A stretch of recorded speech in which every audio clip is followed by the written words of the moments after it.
right. Welcome, everybody. Come on in. Y'all know what time it is. Y'all know what time it is, right? Hey, invite somebody to Real Life Relationships. It's going down tonight. It's going down. Y'all see that title? Oh, man. I hope I can get through this in one session. We might have to have a part two on this, y'all, because I want to take my time through it. But I really want to help people understand some stuff. We gonna take our time on it. So come on in. Do do do do do do do. Let's get it, y'all. Let's get it. All right. I'm gonna give us about a couple of minutes, just to give some people opportunities to come on in the room. And so when you come in, just make sure you say hello because I want to definitely shout you out. Also, make sure if you're on Facebook, make sure you like this stream. Make sure you comment. Again, say hello. But most importantly, make sure you tag at least 5 people in it and share it to your timeline. Okay. If you're on Facebook, all right. If you're on YouTube, then make sure that you just invite somebody. Take down the stream, the live stream, and text it to somebody and say, "Hey, come jump on this podcast because I'm telling you, this man is talking about threats to our relationships." And so I'm telling you, don't want to miss this, man. I'm telling you, we're gonna get into the nitty gritty. Some of the things you guys are gonna know, some of the things you may not have known, or you may have known it, but you didn't know how important they were. Right? You may not know how important they are. All right. All right. So let's get it. All right. One more minute. So again, when you come in, just say hello. Let me know where you're tuning in from.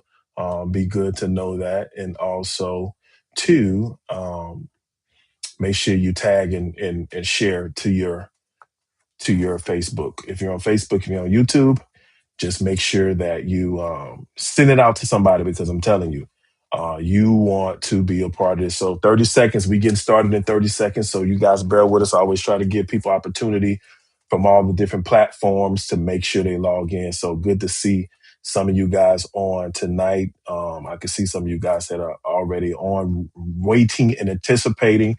And so again, this podcast is for couples, it's for singles, it's for everybody that aspires to be in a relationship one day and stuff like that. And so, man, I'm telling you, it's gonna be interesting. Tonight's gonna be interesting. All right, tonight's gonna be interesting. We're gonna expose some things tonight. All right, Nantrell, good to see you on. Good to see you on, man. I'm telling you, we're gonna expose some things tonight. Seriously, because these are silent killers. Like sometimes we don't realize it. And so we're going to uncover some silent killers that are threats to our relationships, that destroy our relationships silently. All right. All right. All right. 10, 9, 8, 7, 6, 5, 4, 3, 2, 1. And we are ready to go. All right. So, man, y'all know every week we start out by telling you guys healthy relationships don't happen by accident. They are built with intention. That is what this entire podcast is about. Let me put my phone on silent so y'all don't hear that going off. But that's what it's about when we talk about real life relationships and we talking about the blueprint to healthy love. We got to understand that healthy relationships don't happen by accident. They don't happen because we think that we're compatible. They don't happen because we just think that we're good together. They don't happen because we believe the Lord said we're supposed to be together. They don't happen by accident. They don't happen just because of what you think. They are built with intention. We have to be proactive. And if we're proactive, we won't be reactive. So you guys hear me say this quote all the time by Thomas Jefferson. If you fail to plan, you plan to fail. Right. And so anything in life, if you fail to plan at it, you plan to fail at it. Okay. Miss Lakeitha, Ike, good to see you guys on tonight. All right. All right. All right. So welcome to a real life relationship, right? A blueprint for healthy love. All right. where we have honest, y'all. Y'all know that we that's what this thing is built on, honesty. Like we have honest conversations about dating, about marriage, about family, about communication, about conflict, and everything in between those subjects.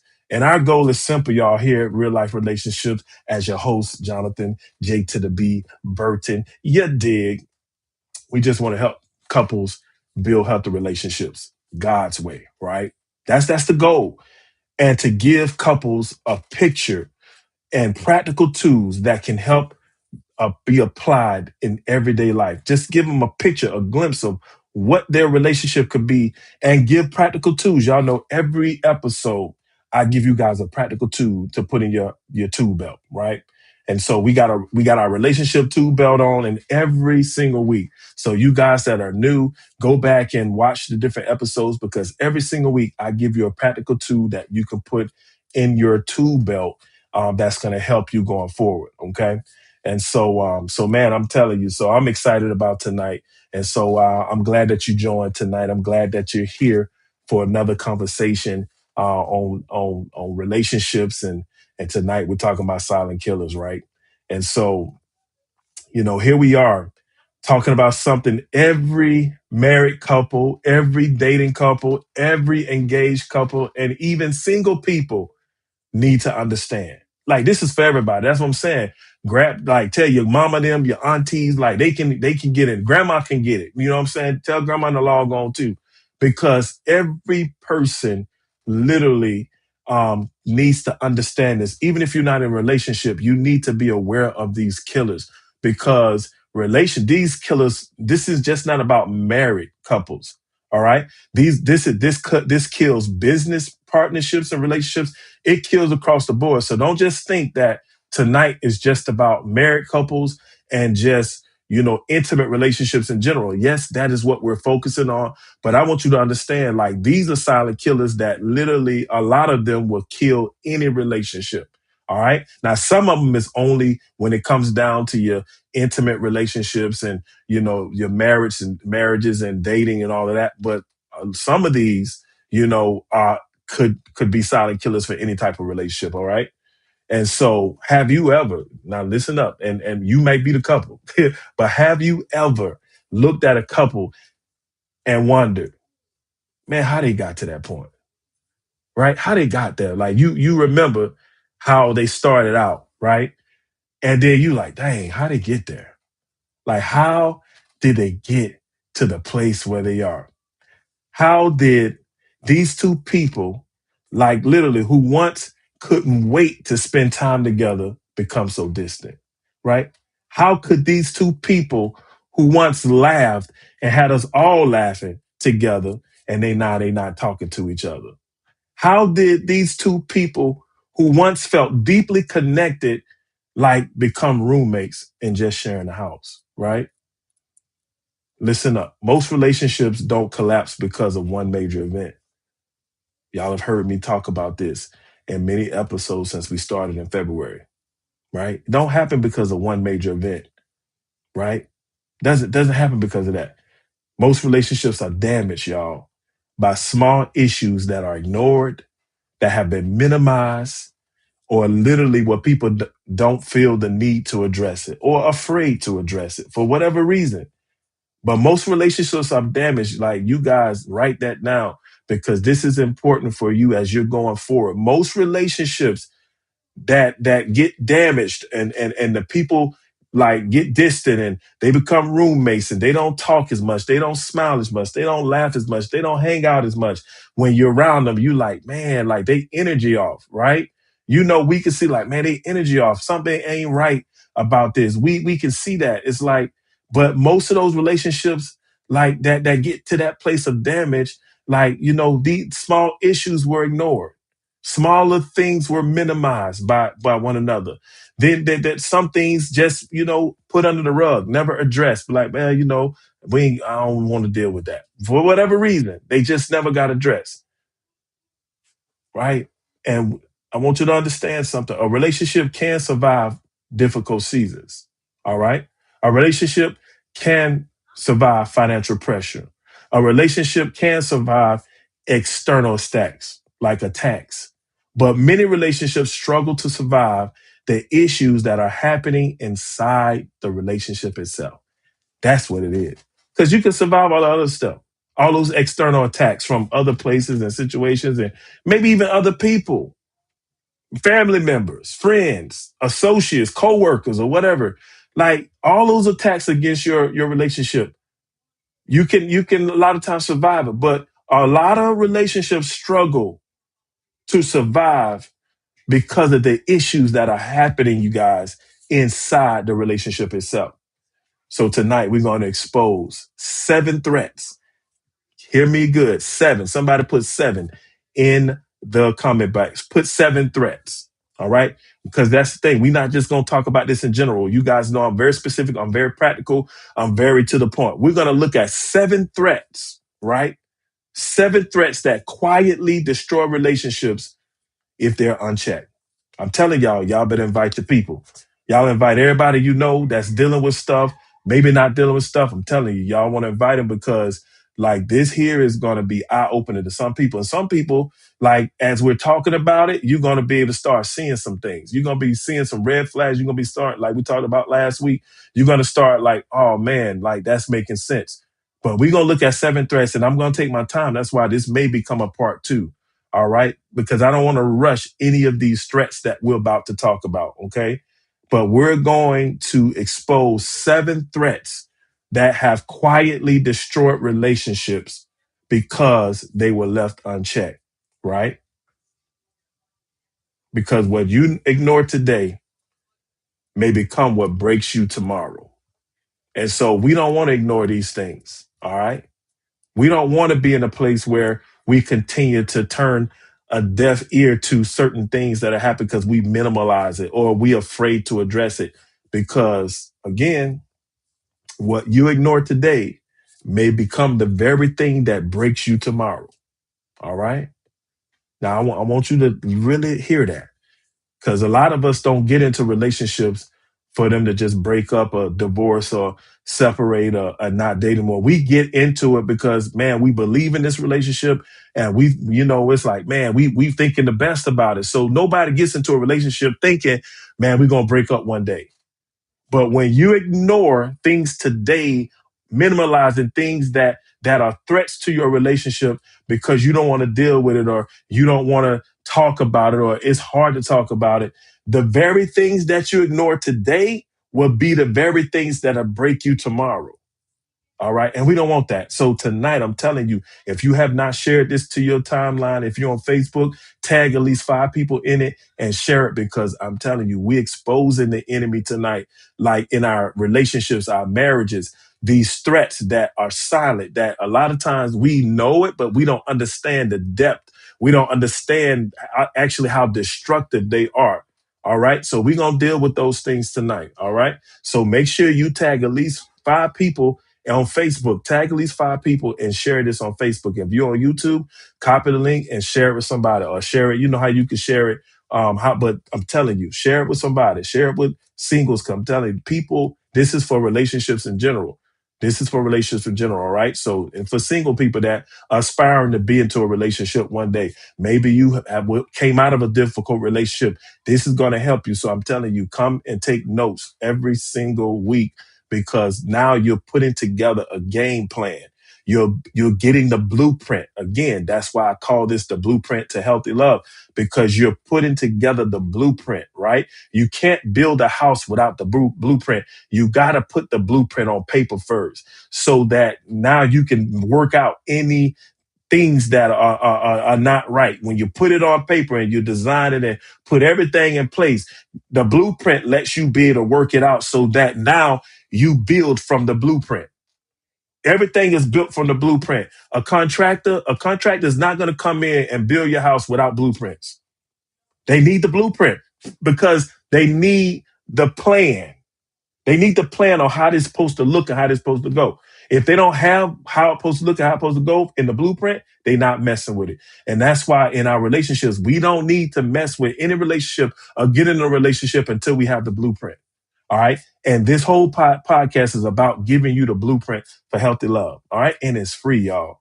So that's the thing, like lock in, because I'm telling you tonight is going to bless you, right? So I love, you guys know I always give Bible verses because I love to bring the word of God into this because it's very important. So that what I'm telling you, I'm not just making up. I'm not just, because you got a lot of influencers out there and podcasters and all that, that they just be saying stuff and you can't even find where it is, right? And so I because of who I am and what I believe, like you're gonna always find me referencing the word of God for everything that I say when it comes down to this. So let's go to Songs of Psalms, chapter 2, verse 15.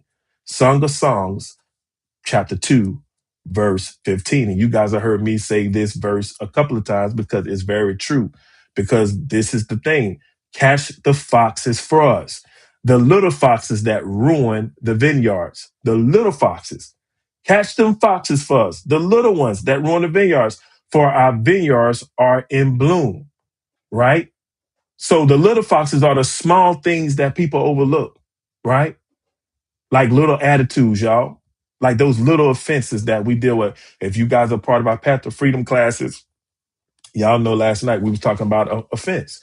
We was talking about unforgiveness. I'm telling you. So you guys have never been through that, man. Even you guys that are not in the state of losing, yeah, I'm about to say state of New Orleans, because New Orleans really is like its own state, y'all. It is. New Orleans is like its own thing.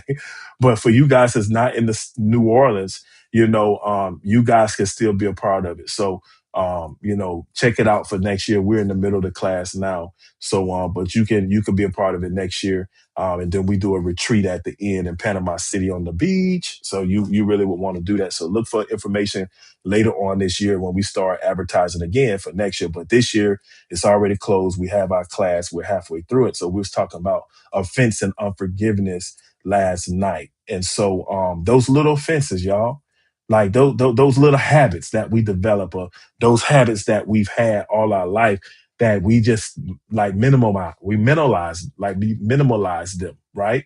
And the little compromises we make, the little compromise where we make it okay to compromise because maybe it's not hurting anybody, or maybe, you don't see the big point of the value in it. Those little compromises, those little wounds that we just try to try to hide and out of sight, out of mind, right? See, eventually the little things become big things eventually. And that's the thing. That's why I say, hey, help us get these little foxes, because they little foxes ruin vineyards.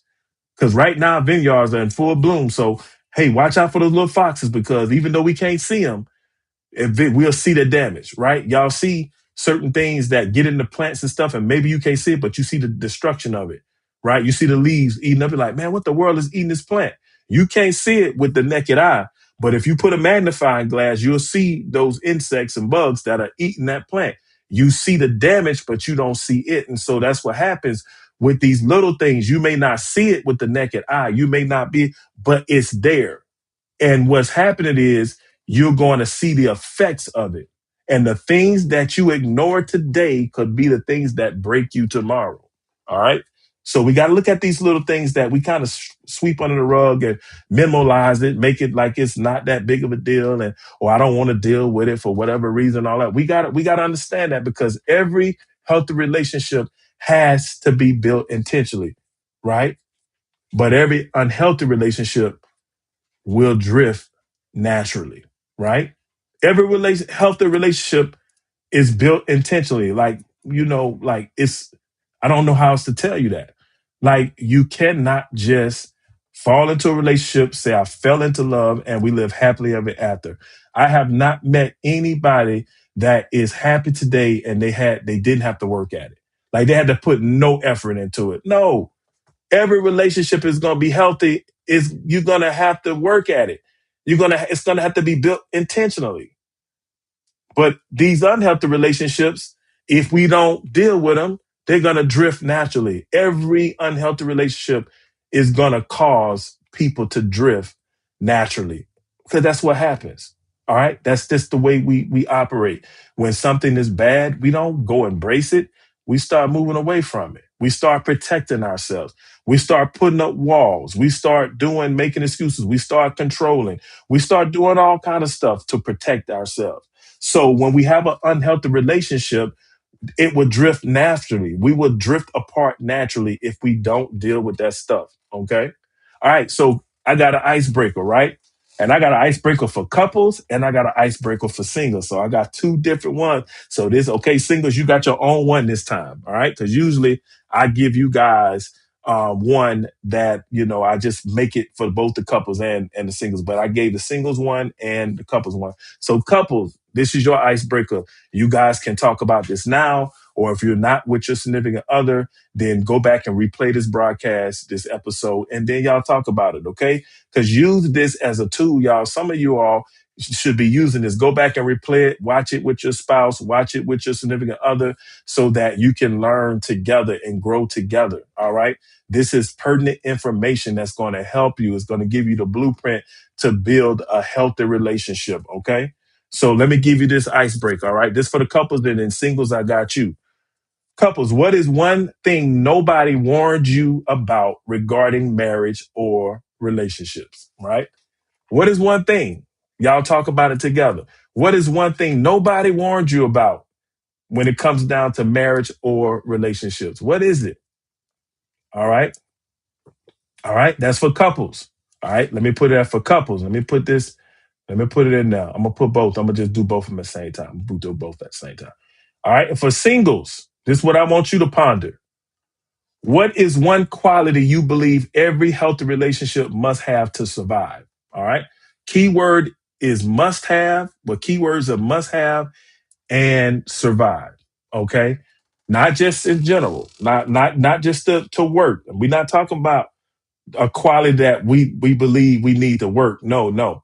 I'm talking about a quality that is a deal breaker, where that the relationship can't even survive without that. Okay. So singles, that's what I want you to talk about. What is one quality you believe every healthy relationship must have to survive? Okay.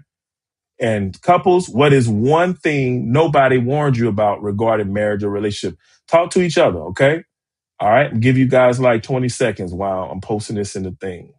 All right. In the chat. And some of you all might not see this because I know everybody on the main Facebooks and YouTube does.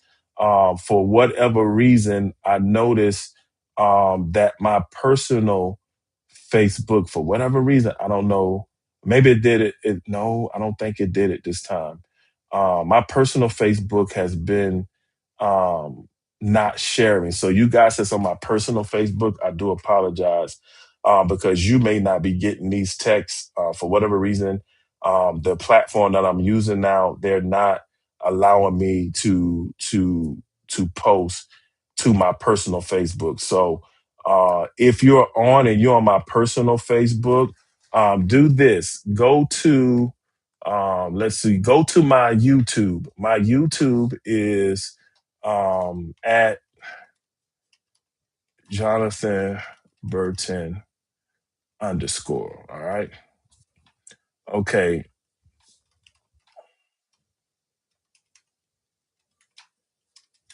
All right. So just go to my YouTube channel at Jonathan Burton underscore. If you're on my personal Facebook, because you're not going to see what I just posted if you're on my personal Facebook. I don't know why it just started doing that. So please go to my personal YouTube channel. I put my username at Jonathan Burton underscore there. Let me see. Maybe I can do one better for you. I might can do one better for you. Let me let's see. Maybe I can do this. Let's see. Hold up, y'all. Give me 1 second. Yeah, I could do this. I'm gonna just go get the link so it'll be easier for you guys. Okay. All right. So here we go.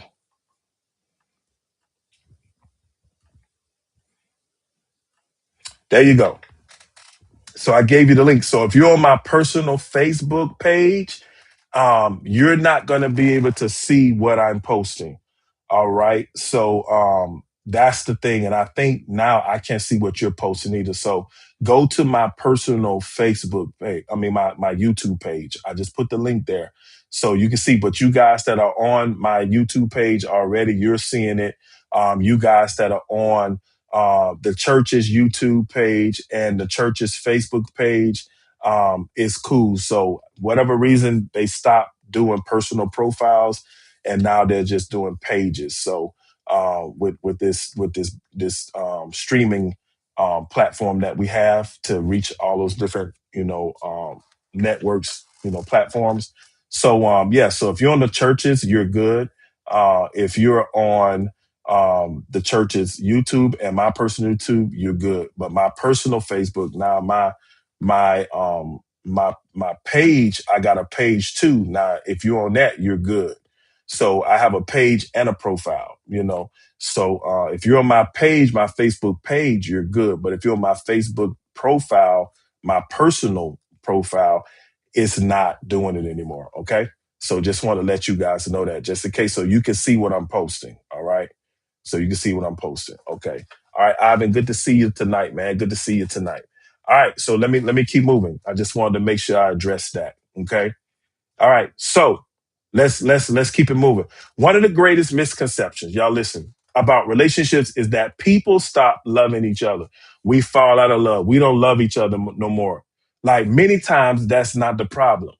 It's not that people stop loving each other. It's not that people stop like literally or they fall out of love. It's not that. It's people stop doing the things that help them build love in the first place. They exhaust all the possibilities of building love. They get to the place where they get exhausted and they stop, right? Even trying. They stop being optimistic. And that's what happens. So what happens when they stop doing the things that help them build love in the first place? The first thing that goes most of the time is they stop listening. They stop listening. And if you stop listening, now you in the rabbit hole. You're going into the deep hole. Now you stop communicating because if listening is not happening, there's no way you can communicate. You only will be talking at each other and you will have each other hearing each other, but you're not actually listening to one another, which means that communication is gone. There is no communication. So we stop listening. Now that stops communication. When we stop communication, now we're going to stop being intentional because now it's like we're not even able to talk about stuff. So now we're going to stop even being intentional or even being optimistic about things being able to be better. We're going to stop being intentional. When we get to the place where we're not intentional anymore, we're going to stop making the relationship a priority. Because once we're not being intentional, we're not going to prioritize what we're not being intentional about. Come on, somebody. Right? We're not going to prioritize what we stop being intentional about. Y'all see how this working? Y'all see how this goes? Y'all see how like when we literally stop and we sit back and we just start letting stuff happen is how you just get pulled deep into a hole, right? You get pulled deep first you stop doing the things that help you build healthy love and things that brought you together. You stop that in the so you guys that were dating all the time when you would go. Now you don't date anymore. That starts to unraveling. And then the listening goes away. The communication goes away. Now we're not being intentional more because you can't do these things. All of these build off the other thing. You cannot literally communicate unless you're intentional, right? You cannot communicate unless you're listening. See, so that's the thing. And we can't listen, we can't communicate. And we can't communicate, we're not going to be intentional. If we don't be intentional, we're not going to make the relationship a priority because we're not being intentional to make it a priority. We have to because in today's time, we have less time for everything, right? We make all these gadgets to save time, but all we do is put time into something else, right? We just get busier and busier. So if we're not intentional, whatever we prioritize, that's what we value. Okay. And so if you're not being intentional about your relationship, you don't value it like you say you do. And of course, you're not going to prioritize it because you're not being intentional with it. Right. And so relationships don't usually fall. People don't fall out of love. Relationships don't usually fail because of one catastrophic event. All right. People don't just fall out of love. People don't just because this happened and like, boom, I don't love you no more. Or it's like, I wake up today and it's like, man, I don't love you anymore. Or I can't stand you. Like that don't happen, y'all. Like if that happened, I would really really contemplate and really be able to talk to that couple and say, hey, y'all never did love each other, because you can't just wake up one day and say, I don't love this person. No, it don't happen because one big event happened. Like, and some of you all have been through some catastrophic things in your life with with your significant other, right? But that thing maybe hurt you, but it did get you to the place to where, man, it's like, man, I'm just done. Now, there's certain things that where you go beyond the boundaries, like in a relationship, like that can happen, that can be so catastrophic that it will put you in a place of distrust where it's like you don't feel safe. That's understandable.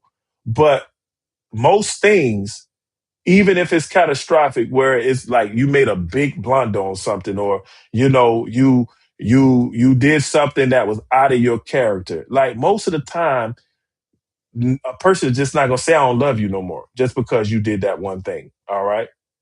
So relationships don't fail because of that one big event.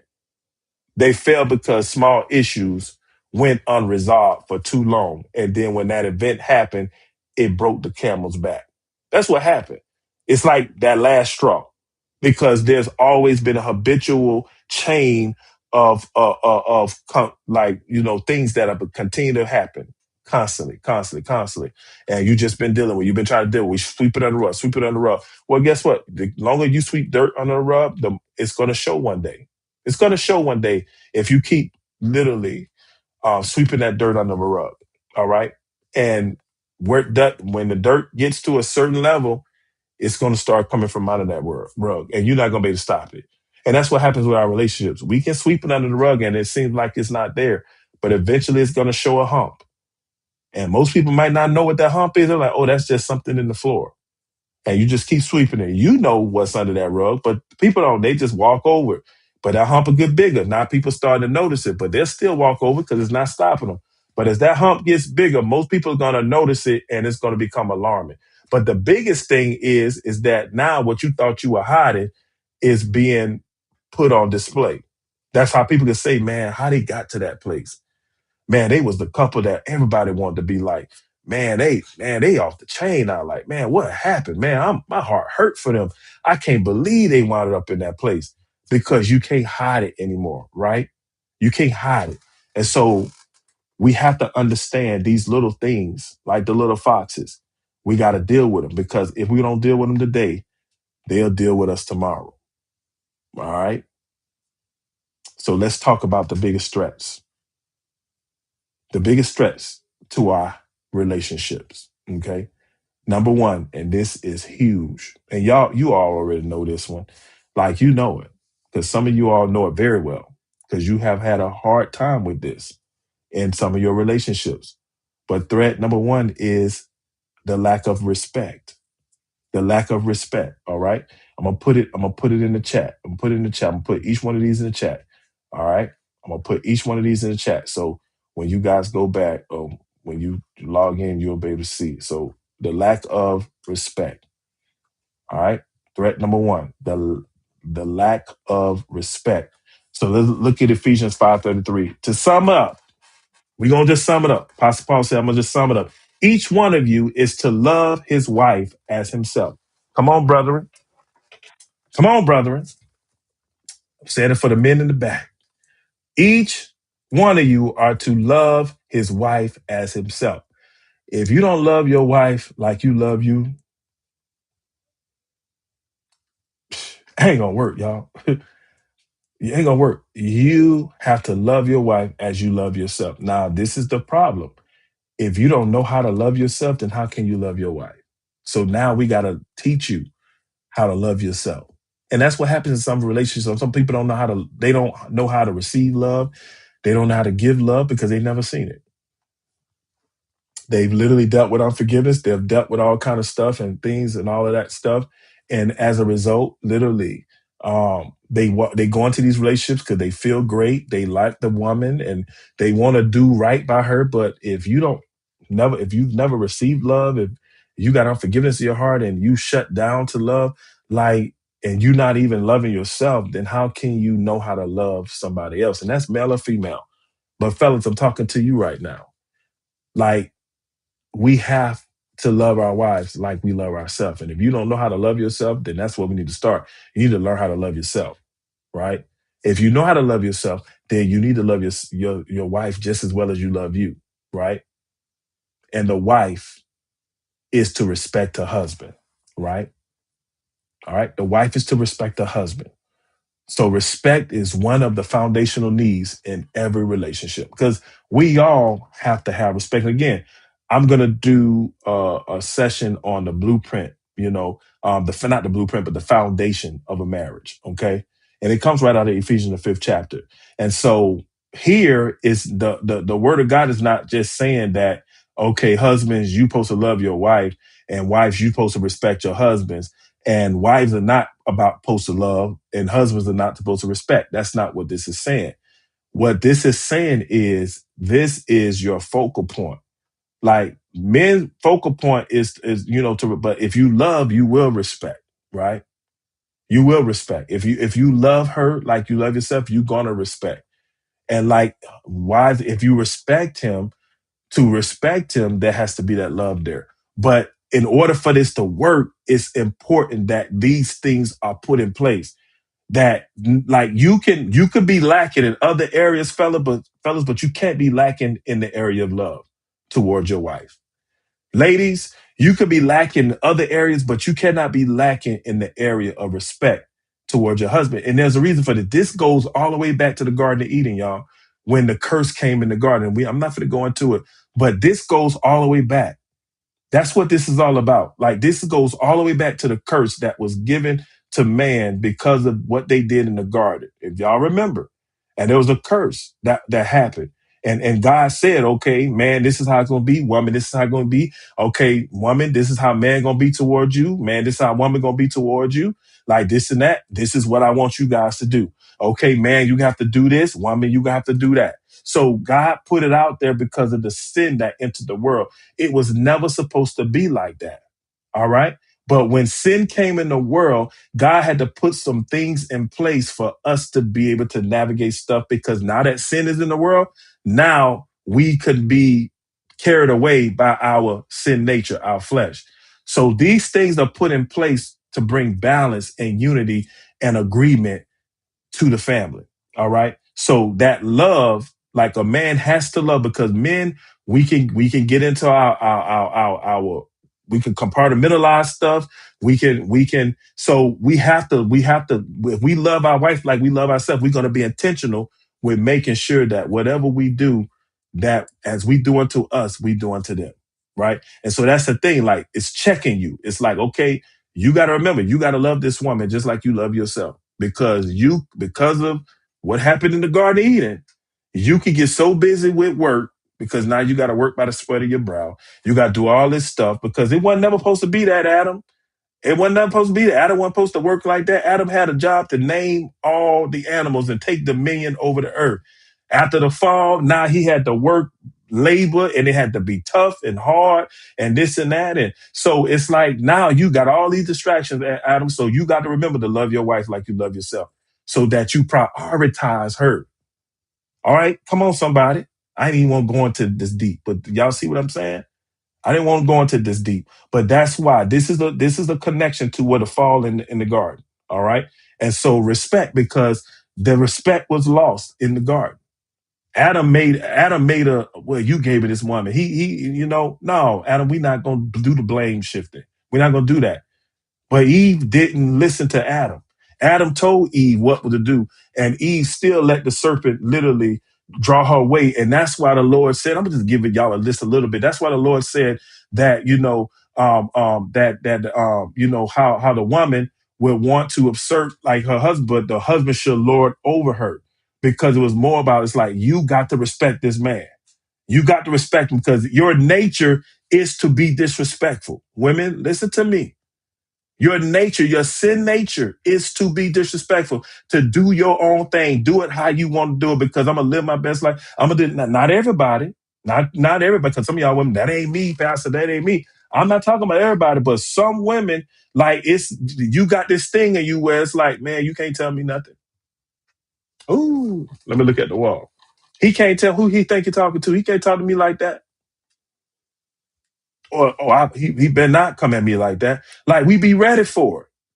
I've watched it. I've seen it in my counseling sessions where some women, because of their background and what they went through, they be ready for it.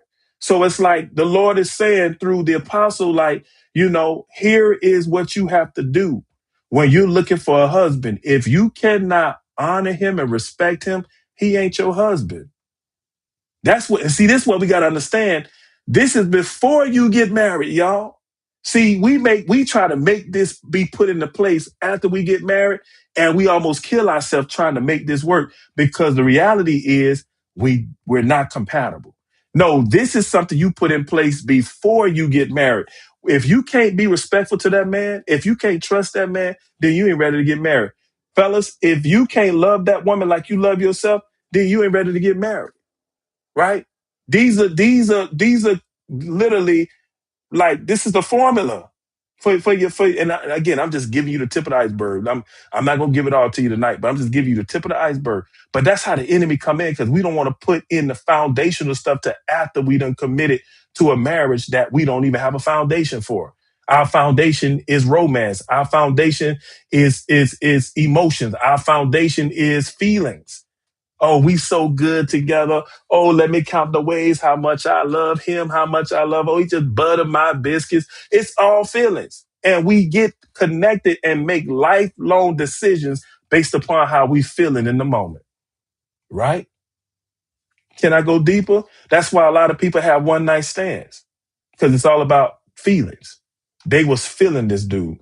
They was feeling this woman, and they feelings got them carried away to where they flesh took over. And now they done went and did the mess around with this person they ain't even know and just met that night. Right? And so that's the thing, because feelings and flesh take over, and reason and accountability and reality is out the window. It's like, man, because I feel this, and man, yo, it is what it is. We about to get it on. And we a Philly generation. We're a Philly world. Like, we feel our way through a lot of stuff. And so we have to be able to uncover that. And that's the wrong mentality to have when you're coming into a marriage. Okay. So again, Ephesians 5:33 at the end of this is not about this is what you try to put in place after you're married. No, this is what should be in place before you get married. And if you can't do this, then that person ain't the one for you, or it's not time yet. And why, for whatever reasons, men, you can't love your wife like you love yourself. And women, you can't respect that man and honor him and be submissive to him. For whatever the reason you can't do that, that's what you need to deal with in premarital counseling before you say I do. All right. So that's just that's a part of one of the chapters in the book, y'all. I gave y'all a little bit of it, but I got more when it come down to it, because like it's more to it. But I'm just going to deal with that. All right. I'm just going to deal with that. So let's talk about this respect. What does lack of respect look like? And then, again, this is both ways, because again, this is not that women don't supposed to love their husbands and men don't supposed to respect their wives. No, that's not. I mentioned that earlier. That's not what this is. Like, literally, every one of us, like, if you're in any type of relationship, and it don't even matter. You're supposed to be respectful, period. Don't matter if you're in a relationship. If you got out the relationship and you can't stand that person, you're still supposed to respect that person, a human being, especially if you're a believer. Like, you're supposed to be respectful as a believer. You're supposed to honor one another. We're supposed to do that. That's one of the commands that we were given as believers, that we do each other in honor. Like, literally not just honor, but we literally go beyond and above to outdo each other in honor. All right. So we're supposed to do that as believers. So how much more we should do that for the people that we have been connected to, that have been family, that we have dated, or some of y'all that have married and you've divorced, like, and you got kids together. There still should be a respect there. But what does lack of respect look like, y'all? Okay. And I want y'all to lock in with this. What does it look like? This is what it looks like. Constant criticism. Constant criticism. Like, that's what lack of respect looks like talking down to one another, right? Right. Making each other feel less than. All right. Public embarrassment. Like, literally, some people be intentional, and that's a whole nother level. Because you got some couples, they be so mad, they'll just show out in public. They don't even give a care. They'll put you on blast. They'll make something be something that is not. And it's just like literally because they hurt, they mad, and they don't have no respect for you. So they ain't even thinking about what the ramifications of that. I've seen so many times situations where people have went to jail because they lost their emotions and they were not thinking about what their their actions is one are gonna cause. Because man, them people ain't gonna be playing like that. You can't be playing. You can't be out here playing that. Oh, he beat me up and he doing this and that man ain't touched you. Now I'm not saying that that don't happen because we have a lot of abusive situations and so that's not what I'm saying. But I've had situations where women have been so emotional and they calling the police and like he beat me, he doing this, and the man ain't even touched them, right? But when them officers show up, they ain't looking at they looking at a domestic violence situation. This man, in 9 out of 10, he gonna be put in handcuffs. I have seen it reverse, where the woman did that, and then when they got there, they realized who was the culprit. They put her in handcuffs. I've seen it both ways, y'all. But when we are in a situation where we done just lost all respect, we will embarrass one another in public and not even care. Right? People will do that. They will embarrass one another. Don't even care. Don't even think about it. Don't even look because they don't care. They don't care no more. Right? This is another thing, dismissing opinions. All right. Like they can really dismiss your opinion. They're just like, I ain't worried about that. Or just like, yeah, so what we doing for the day? And it's just like you sitting here like, well, I'm trying to talk to you. And it's just like you just changed the subject, like I'm not even talking to you. Right. Or we dismiss each other by our body language. Okay. What is one we like to do? Be on that phone. Your significant other trying to talk to you and you all in your phone. Well, oh, what you say? That's you being having dismissive behavior. That's you devaluing. That is a lack of respect. Some of y'all, this gonna hit you. This gonna hit your heart because some of y'all do that. Some of y'all be right on your phone while your significant other try to talk to you, and they done told you like, why you got to be on the phone all the time? I'm trying to talk to you. Well, I can hear you and do this too. No, that's disrespectful. They need your undivided attention so that you tell them and show them, hey, not only do I say I love you, but I'm going to prove it to you. I'm going to value you. So in this moment, I'm shutting it down and I'm tuned into you. Literally, just that can change an environment in a relationship, right? So we can't be dismissive. All right. Some of y'all get bold and y'all be eye rolling and stuff like that, cutting like, making all these different doing all that stuff, walking away. That's all disrespectful. That's all disrespectful. Somebody talking to you, just walk away like they ain't talking to you. I don't got time for this. This ain't about you. When you said I do, you said we do, right? We do. When you said I do, and the other person said I do, it became we do in the sight of God, which means that we do is what's important. So we do this together. If we don't do it together, then we need to talk about what we gonna do for what we can't do together. So you can't just say, well, I don't feel like talking about this. I can't do this. You gave up that right when you said I do. Come on, y'all. We can be some disrespectful people in our relationships and don't even realize it sometimes because we selfish and self-centered. I told you, I'm gonna take my time on this, y'all, because this might be part 3. Because I need people to understand, and I need you to be able to see some of your behaviors. And I can talk about this for days because I counsel so many people, so I got a lot of experience to be able to that I've dealt with people about because of their behavior, and I've watched it in front of me. And so, if you do it in front of me, I know what you're doing at home. If you could do it in front of me and be dismissive and disrespectful, like I know what you're doing at home. It's worse. And sometimes people don't even realize how bad it is. So if you're doing that, if you're always criticizing, like they can't never do nothing right. It's like instead of giving them credit, like literally, if they don't do one thing right, it's like they never did it right ever. Right? You got some people like that. Like they mess up one time. Oh, it's like they never did it right. Like you always do this. Y'all be careful with them always and never words. All right? Be careful with that. Be careful when you say that. All right? So many people can handle disagreement. Many people can handle it. But very few people can thrive where they're constantly feeling dishonored. When you feeling dishonored, you can't thrive, and it's gonna create a very tense environment.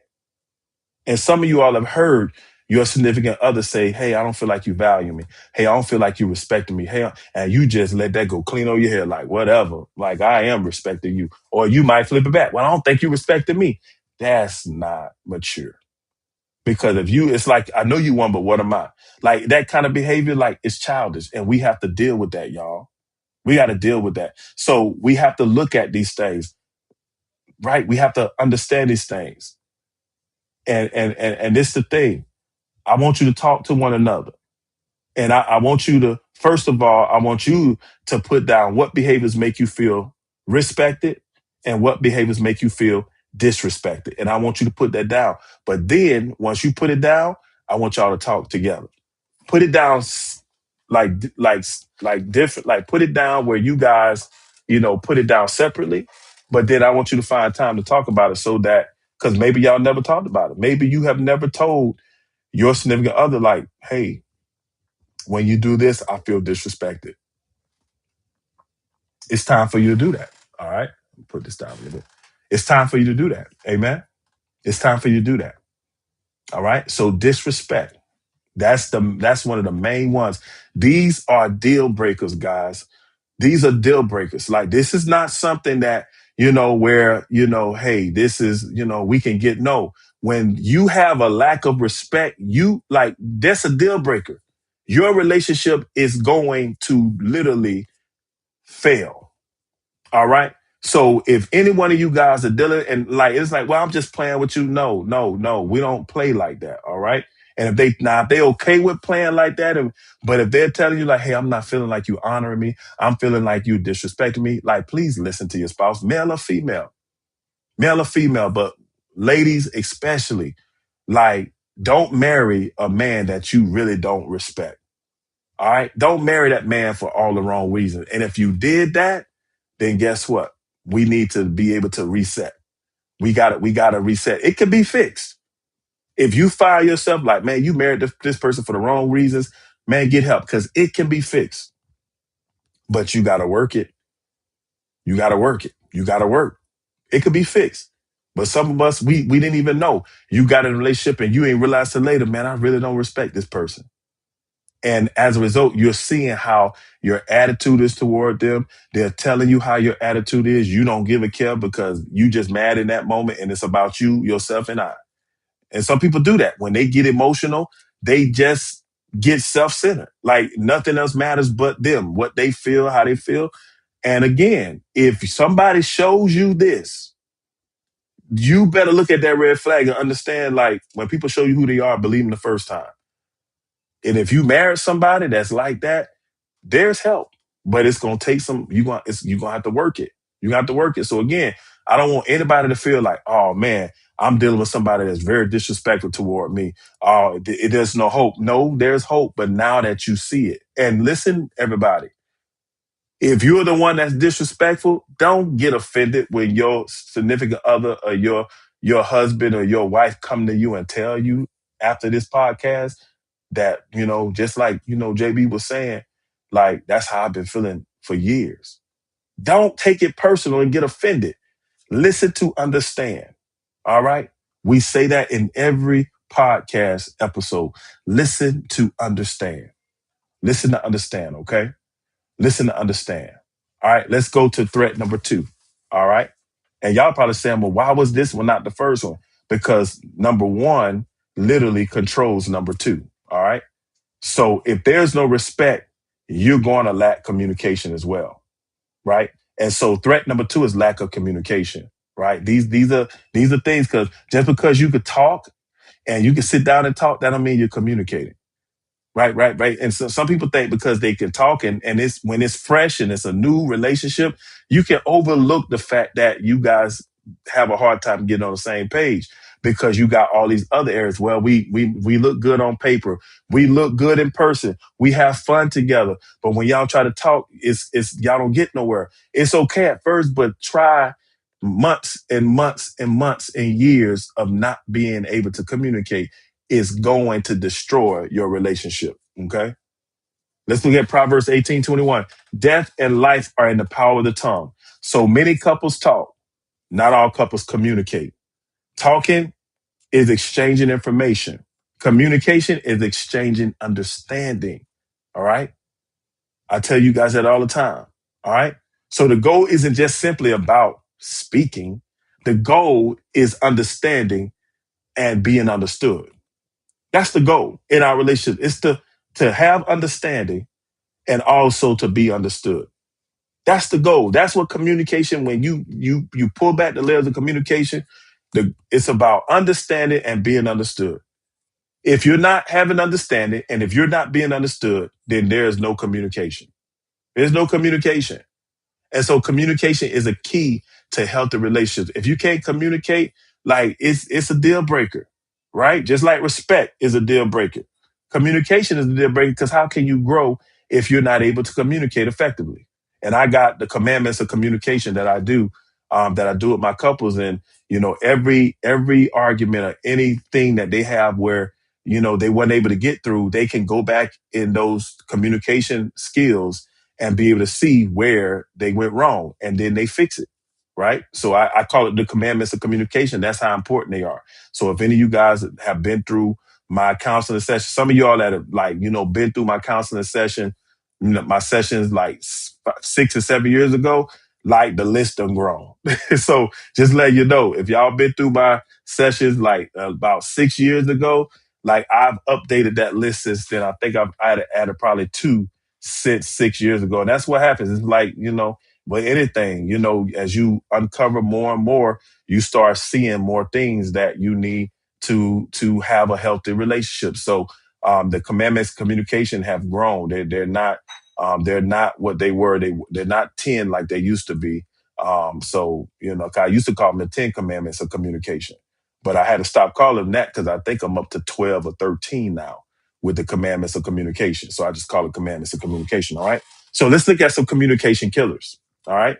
Because in order to understand how we need to communicate, we need to understand what kills communication. Right.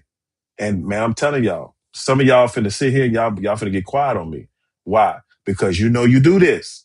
Interrupting. Ooh, Jesus. Your spouse can't get a word out without you interrupting them. Your spouse can't get a statement out without you interrupting them. It don't matter why you interrupted them. It's just the fact that you interrupted them because you're not listening to understand. You're listening to respond. And some of y'all are listening to judge, which makes it even worse. Right? And so when you're interrupting, you cannot communicate effectively. It's going to cause tension. It's going to cause the other person to feel devalued. And literally, it's going to show that you're disrespectful. And those are deal breakers. All right. So interrupting. So if you guys are in a situation where you're interrupting, please listen to understand. Let them talk. Let them get their statement out. Then come back and say something. All right. But let them get it out. And if you're afraid that you're going to forget, bring your tablet into your conversations so that you can write down what they're saying. And so you can ease that pressure of like, oh, I got to respond because if I don't, I'm going to forget. Bring your tablet. Use your phone. Like, hey, I'm not on my phone, I'm just taking notes so I can remember what you're saying. Do that. That's going to diffuse it right there. Some of y'all, I just helped y'all.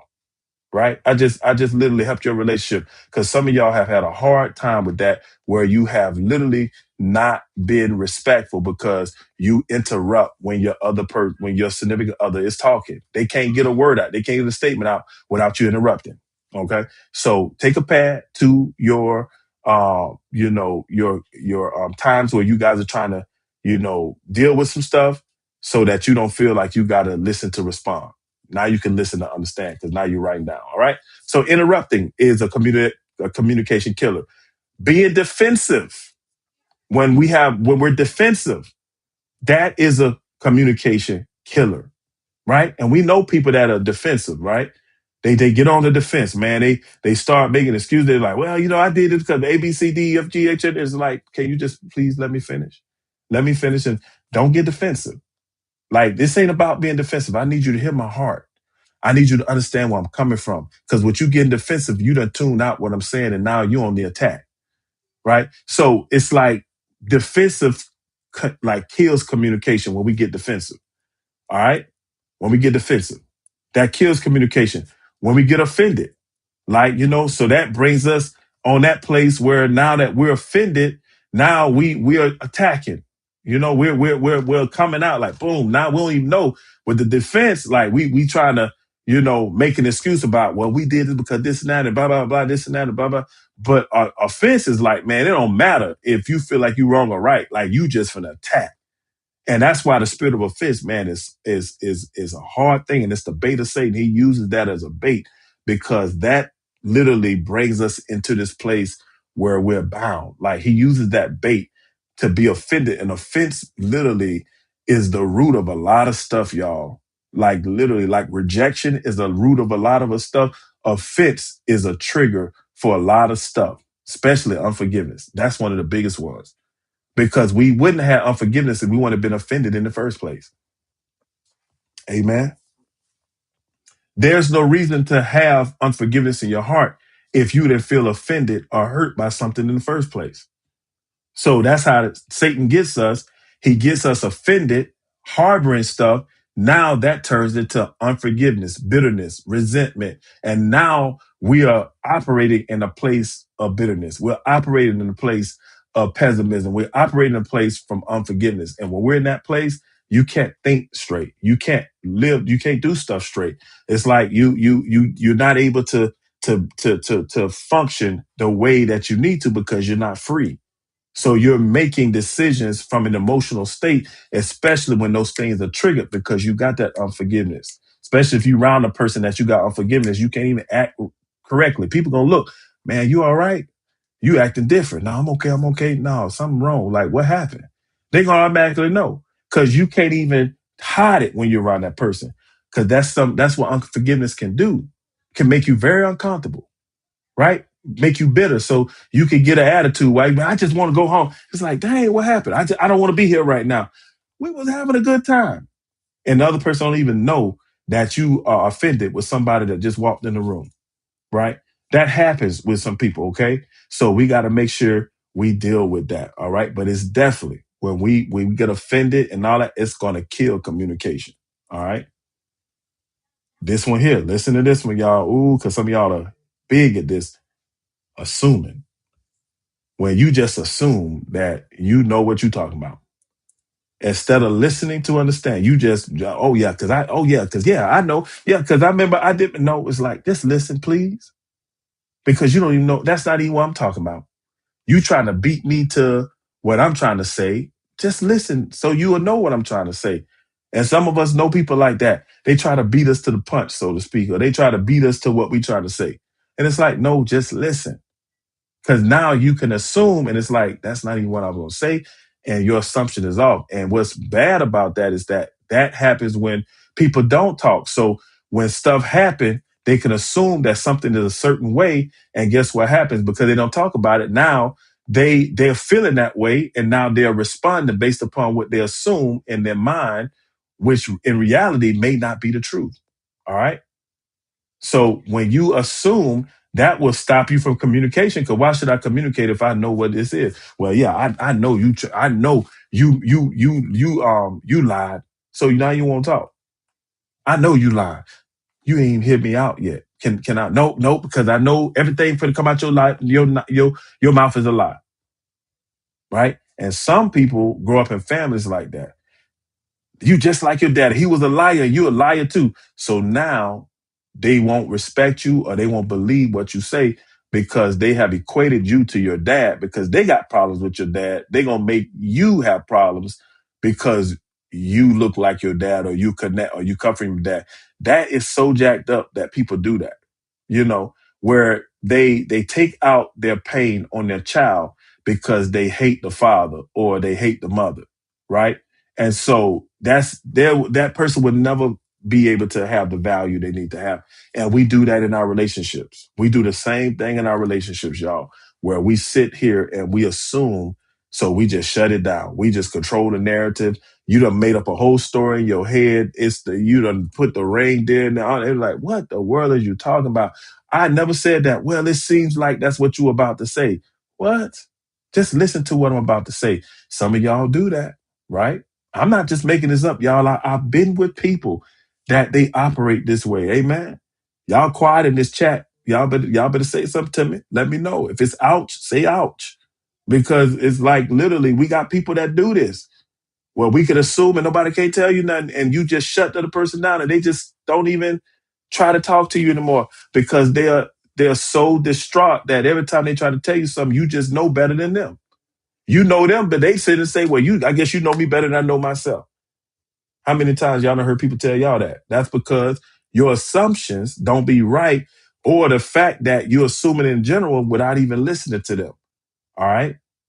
Okay. So we gotta stop doing this assuming thing. We gotta listen to understand. We gotta hear people out. We gotta make sure we understood what they said before we assume that we think we know what they're saying, because that can literally do this to the next person, shut them down emotionally. And that's what happened. Communication killers, we shut down emotionally. And people shut down emotionally for many reasons. Some people do it because of trauma from their past. But some people do it because of the simple fact you shut them down. They don't feel they got nothing else to say. And it's just like it's emotionally draining to be able to talk, because they like you can't have a civilized conversation without getting angry. We can't have a civilized conversation without something happening that is emotionally like unstable. So they just shut down emotionally altogether. Man, whatever. And it's not good for men or women to shut down emotionally. But a lot of that happens because of the simple fact that it's hard for you to communicate. And these things literally are communication killers. Because if you shut down emotionally, you're not going to communicate. You're not even going to feel like communicating. You're not even going to feel like trying. All of these things will stop you from wanting to even try to communicate, right? Communication killers, another one, refusing to listen, right? When we refuse to listen, that's a problem, right? But like, well, because we justify how we feel, we justify what we feel, we justify what happened, we justify whatever you justify, but you make the executive decision that I'm not going to listen. That is disrespectful, y'all.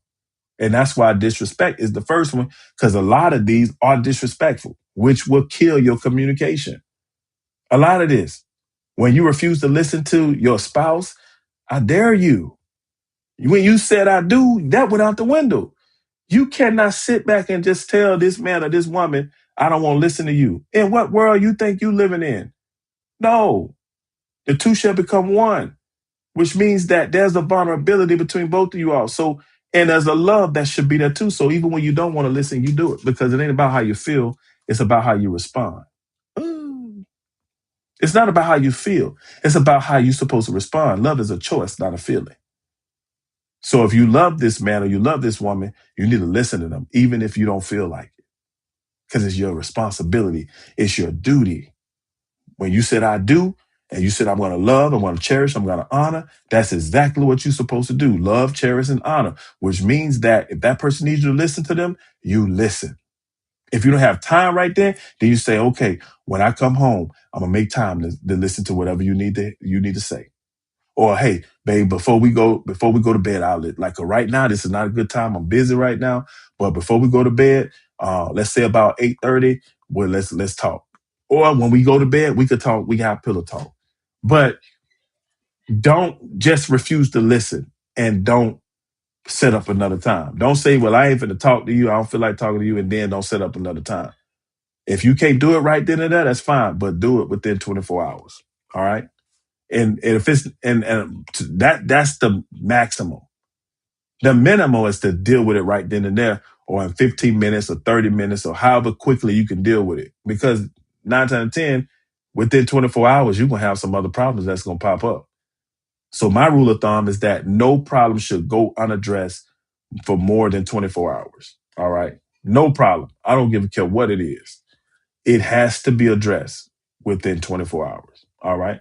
Because once you get past 24 hours, you get into the danger of other things being on the table. Now you got 2 problems or 3 problems that need to be discussed. And now you overwhelmed, because it's like, now there's 3 problems that you haven't dealt with. Okay. So you got to deal with those things. All right. So we cannot refuse to listen. We gave up that right when we said I do. All right. And if you guys that are dating right now, if you have a hard time listening to the person that you are with right now, do you truly respect and love them? No. So guess what? You need to reassess this and get to the point. Why can I not listen to them? What stops me from being able to listen to them? You better get to the bottom of that before you say I do. Because whatever you had a problem with or was a struggle with when you were dating is going to be magnified at least 10 times over when you get married. Okay? So you got to understand that. It don't get fixed where it's like, oh man, we struggle with this, but once we get married, it's going to be all good. No, it's the opposite. It gets worse. So whatever you struggle with is going to be at least 10 times harder to deal with once you get married. Okay. All right. And so when it comes down to being able to get past these communications killers like interrupting, defensiveness, of being offended, assuming, avoiding, conversations that are hard and difficult, because that's one where we avoid now. Like it's like if it's a difficult conversation, we don't want to deal with it. Some of y'all know what I'm talking about. Y'all can, oh no, you try to avoid it at all costs. But guess what? That's like sweeping it under the rug. And if you keep sweeping under the rug long enough, it's going to show. You right? And people shutting down emotionally and refusing to listen. One way you can deal with that is just say, "Help me understand what you're feeling. Help me understand what you're saying." That's that listen and understand. Help me understand. All right? Help me understand. Like, so, okay. So what it sounds like you're saying A, B, C, D, right? If literally, what it sounds like you're saying, that's what we call active listening skills, right? I teach all of the people I do counseling with. We teach active listening skills. You repeat back what they're saying before you respond to it. That'll cut down the majority of the confusion by just doing that. Just literally simply repeating back what you heard, which puts you in a place to listen to understand and not listen to respond or judge. Right? All right. So or you can do to help me understand what you're feeling. All right. All right. So ask yourself, do you feel more misunderstood or unheard during conflict? All right. Again, each individual, you're writing this down, and then you're going to talk to your spouse. You're going to talk to your significant other once you have the answer to your questions. And y'all going to talk about it. You got to come together. And so if your question, do you feel more misunderstood or unheard during conflict? So during conflict, if you say, man, I feel unheard, then hey, significant other, you got to listen to them like, hey, I just want to, after this podcast, like I want to let you know, hey, and when we have conflict, I really feel unheard. Okay. Well, help me understand why you feel unheard. Y'all see how that works? Well, I feel unheard because when this happened, and when you jump in and, I know you don't mean anything by it, but when you do that, it kind of just like void me out. Like it's like what I'm saying don't mean anything. So when you saying when I jump in, what do you mean by that? I jump in to the conversation where I respond to something you're saying. Yeah, yeah, like because like I don't even be finished talking and you just respond to what I'm saying, and then you like I didn't finish what I was saying. You just respond with it. You just take over the conversation. Oh, okay. Okay. So what I need to do is just make sure that I let you finish your statement. Yes. Just let me finish. So y'all talk about that, and that's just the way it should happen. Now, it may not be as cool as that. That's how that happened just now. But that's what you guys need to talk about. When you ask each other, when you sit down and you contemplate, do you feel more misunderstood or unheard during conflict? And you know which one you are, write it down. And then you go to your spouse, you go to your significant other, and you tell them, hey, I want to have a conversation with you after that podcast. Look, this is me. I really feel misunderstood during conflict. Because literally, like every time we get in conflict and, I'm talking, it seems like you don't understand what I'm saying. It's like every time you say what you think I'm saying, you respond what you think I'm saying. You not saying what I'm saying. So that has bothered me because it's frustrated me. It makes me want to shut down because nothing that I ever say you ever understand it. Okay, well, how help me understand what you want me to do? Well, I would like you to just like listen, let me finish. Or I would like you, hey, Pastor Jay was talking about, active listening. And it's like if we repeat back to each other what we've said before we actually try to respond to it, maybe that'll help.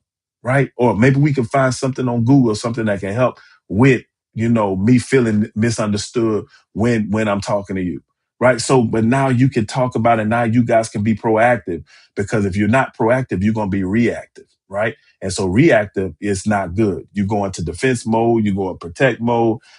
So you want to be proactive where we work together as a team. We don't want to be reactive where we work together as enemies, separately as enemies, together as a team, but separately as enemies. That's what reactive do. We're not teammates. We're enemies. We're on opposite teams when we react to stuff. When we proactive, like we are literally in this place where we're working together. And I need y'all to see that. When you're proactive, you work together as a team. You come together, okay, let's get ahead of this before it becomes a problem. When you're reactive, you're going to be on opposite teams, where it's like, okay, who's at fault? Who was this and that? I'm going to protect myself. I'm going to say this. I got to say my piece. You was wrong where you was wrong. Well, you was right about that, but you was wrong about that. That's what reactive does. But proactive, we're going to get past. We're not going to get to that. We're going to put this in place, put that in place, so that when this tries to show us ugly head, we know how to deal with it. That's what proactive. Again, healthy relationships are not built by coincidence. They're not. They're not built. They don't just happen by coincidence. They don't just happen like just by accident. They don't happen just by osmosis. Healthy relationships are built with intention. Okay. And you guys know I say that every time we open up and when we close. All right. We're almost done, guys. We're almost done. So this is going to be a part 2. All right. I'm going to do one more and we're done. All right. You guys enjoying this? Like, put in the text group message, put in the text message, because y'all being quiet tonight. I see you on, but nobody really saying nothing. So y'all put in the text feed if you guys enjoying this, if you understand this. So again, we've already got through 2 of the threats: lack of communication and the lack of respect. Those 2 are 2 major threats to our relationships. They are silent killers in our relationships. They will literally be a threat to destroying your relationship. If you don't deal with the respect issues in your marriage, if you don't deal with the communication issues in your marriage, guess what? Or your relationships don't matter. It's marriage or relationship, like, it's going to destroy it. It is. It's like, it's just going to be, some others may take longer than others, but you're on a collision course for destruction every single time. These are deal breakers. These ain't certain things that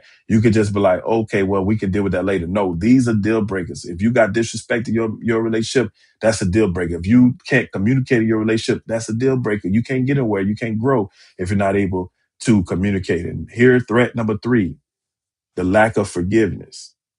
The lack of forgiveness, when we have unforgiveness in our heart toward one another, right? If something happened in a relationship and it's like you got offended, and you are harboring those things, like, that's definitely going to destroy your relationship. Colossians 3:13 says, bearing with one another and forgiving one another. If anyone has a grievance against another, just as the Lord has forgiven you, so you are also to forgive. Right. And you guys last night, you guys know we used that Bible verse last night for our Path to Freedom class, right? When we was talking about forgiveness. And so the key is this: just like the Lord has forgiven you, so you are to forgive others. Period. When the Apostle Paul was talking to the church at Colossae, like, literally, when he was talking to them, he was talking to them in general as believers. He wasn't talking about married couples, because that goes without saying. That's just the given, that you forgive your husband, you forgive your wife. Like, this is the thing. It don't mean you forget it. Because, see, we ain't talking about forget. Because there, you can forgive and not forget. Because some things happen that's going to be hard to forget, but you have to forgive them. All right. But it's the thing. You should not be harboring things in your heart where it leads to unforgiveness, because that's going to kill your relationship every single time, 100%. So just like the Bible verse says, just like God forgave us, because he did, you walking and breathing because he forgave, because he could have got mad and snapped his fingers and you could have died, because he's like, oh, they not doing what I want. I regretted I made this one. Off with his head, off with her head. I know that's gruesome, but it's the truth. But because of grace, we get the opportunity to get it right. So we're forgiven. Jesus paid the price for us. And so how can we feel justified that we can hold unforgiveness toward somebody else when God never held it against us? That's the whole reason he gave his son, because of the simple fact he had no unforgiveness toward us. He loved us so much that he gave his only begotten son, that whosoever believes in him should not perish but have everlasting life. Right? And so how can we walk around with unforgiveness in our heart when the one that gives us life has forgiven us? And guess what? Newsflash, how many of y'all perfect on here online? Nobody. Everybody made mistakes. Some of y'all made mistakes today, but yet God forgave you. But yet we will hold our spouses and our significant others to the fire because of unforgiveness. And we done did worse things than they did in our life. And some of y'all done did things y'all ain't even told your significant other about or your spouse about. And you got the audacity to have unforgiveness in your heart because they hurt you. God forgave you. And the Bible verse said right there, just like you've been forgiven, so are you to forgive as well. Period. And when we have unforgiveness, it's going to keep your relationship stuck in yesterday. There's no going forward to the present or the future. It's going to be stuck in yesterday. So you never gonna how you know you stuck in yesterday? The person keep bringing up all the old stuff. Like they keep harboring it. They ain't never let it go. It's like every time it come up, they ain't never let it go. And it's like, man, it's one thing if you bring it up as a teaching moment, but when you keep bringing it up because you ain't let it go, that's a whole nother thing. If you use it a teaching moment as a building block, like, hey, remember when this happened? Like literally, this is why this is happening again. We need to make this decision in order for this not to happen again like it happened before. That's a teaching moment. But when you keep going back, yeah, because you hurt me with this and you hurt me with that, and it's just like, man, that hurt me. Like that telling me like you got some unforgiveness there because literally you don't have to forget. And like I was telling the class last night, like literally, if when you start remembering those events and the pain is still there, you got unforgiveness. You should be able to remember those events without the pain being there. Now you can have some, feelings toward it, but where it pains you, where you get emotionally distraught and it's like it just happened yesterday, you got unforgiveness. When you start getting emotionally and you become emotionally unraveled, oh yeah, you got unforgiveness in your heart. That's when you know you have unforgiveness. Okay. So remember that. That's the key to understand if you have unforgiveness is when you remember those events that hurt you and the pain is still there. You got unforgiveness. You ain't let it go. You ain't have to forget it, but you got to let it go. You got to literally forgive, just like your Heavenly Father is forgiving you. Okay. And so when we have unforgiveness in our relationship, what happens? Old wounds become arguments. They become arguments. These wounds that have not healed, they be triggers. Right? Y'all notice that, right? They be triggers. That's what things be popping off when you touch that wound. Like when you hit that wound, they go to hollering. And it's just like, man, that's got to be healed. Right? Old offenses that we've been offended about become barriers. Where it's like, you offended me, so I don't trust that. Like, no, you can't go past this part, this and that. I'm not letting you in. Not dealing with that.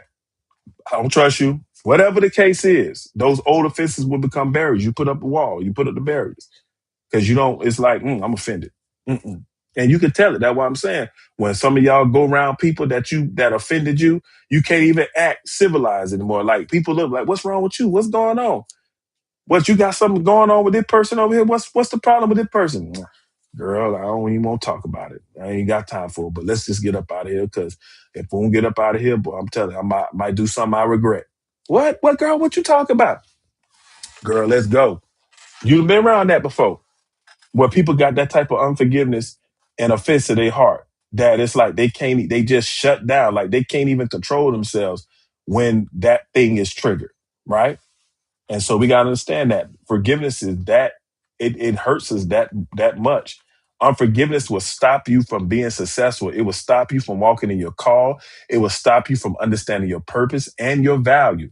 Unforgiveness will do all that because you become a prisoner in your own mind. Your pain has produced a prison, like literally.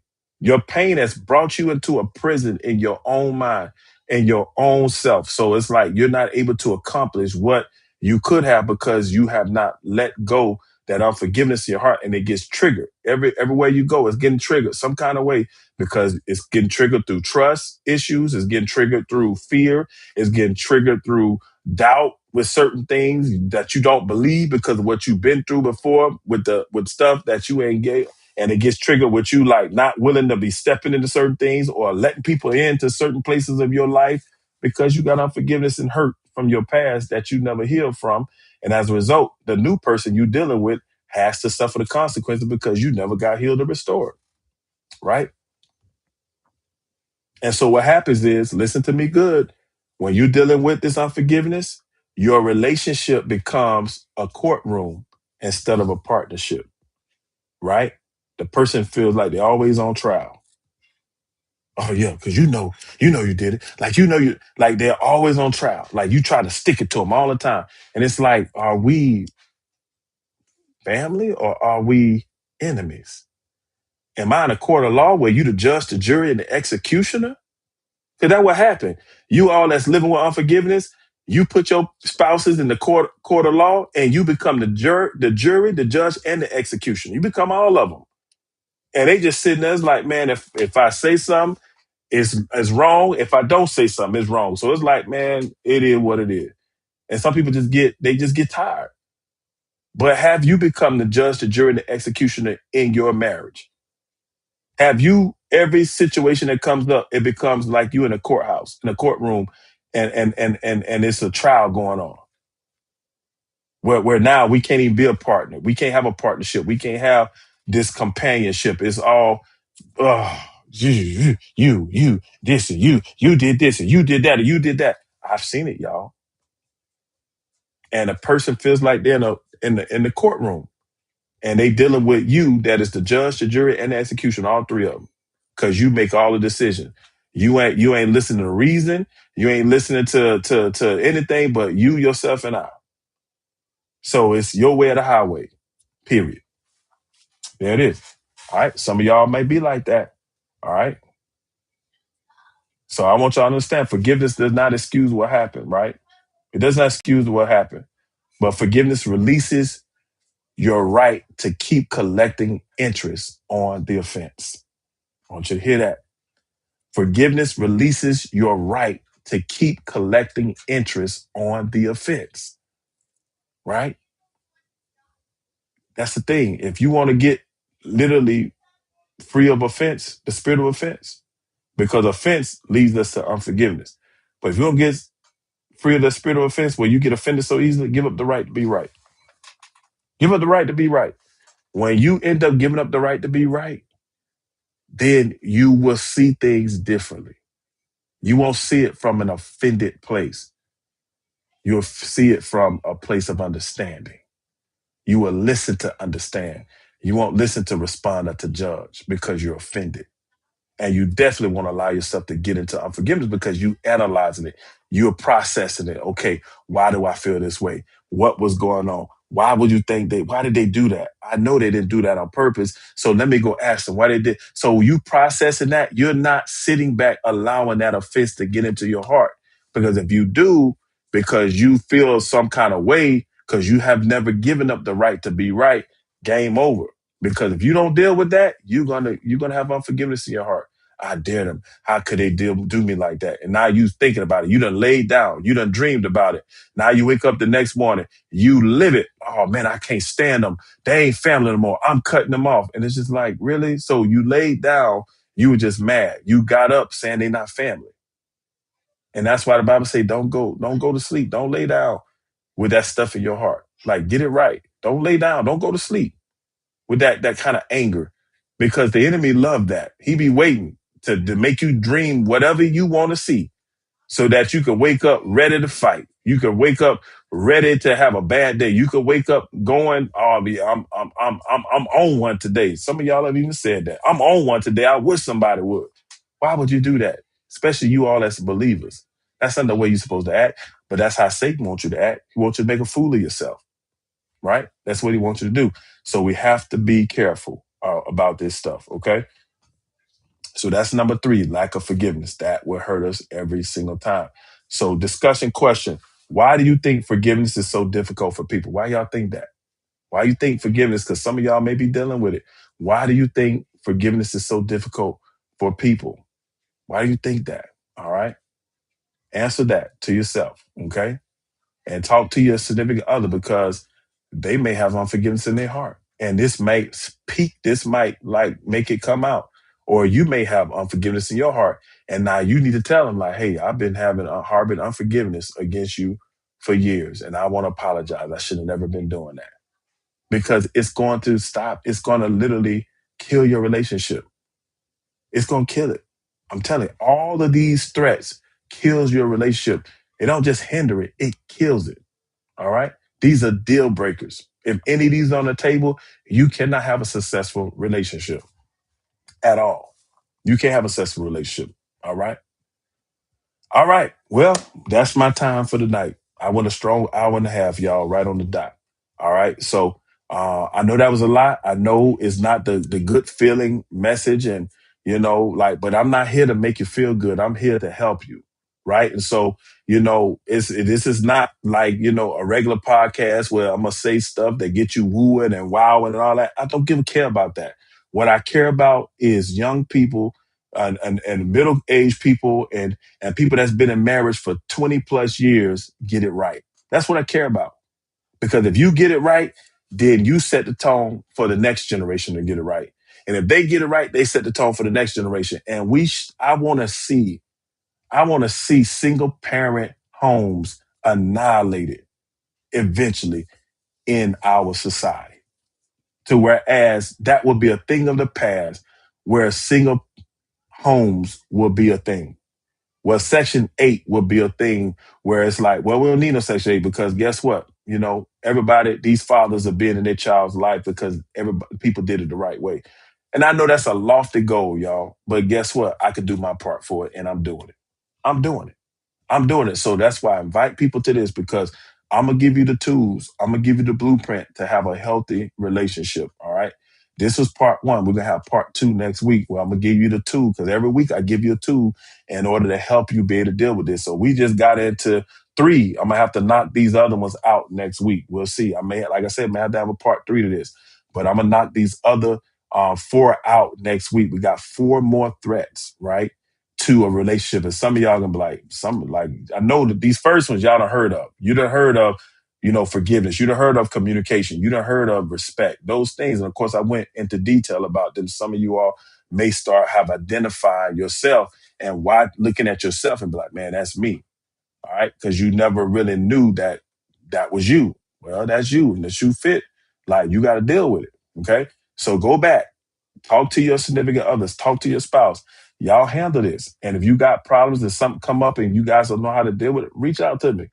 Right? Just reach out to me. Hey, we was dealing with this and we had this question. Okay, great. I'll answer your question. Right?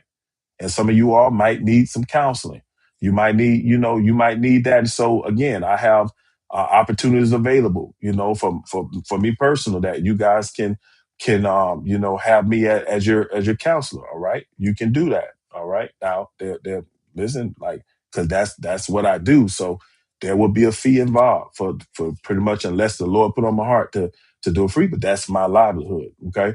So it's like I'm already doing this for free. This here I'm doing freely. Like this is so I want to do this. I want to do this to help people in general. But if I start meeting with you personally, then that's a whole different level. All right.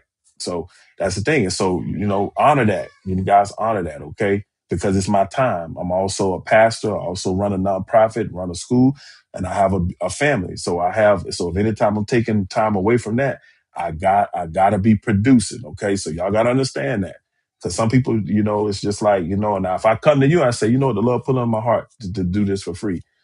If he does that, then yeah.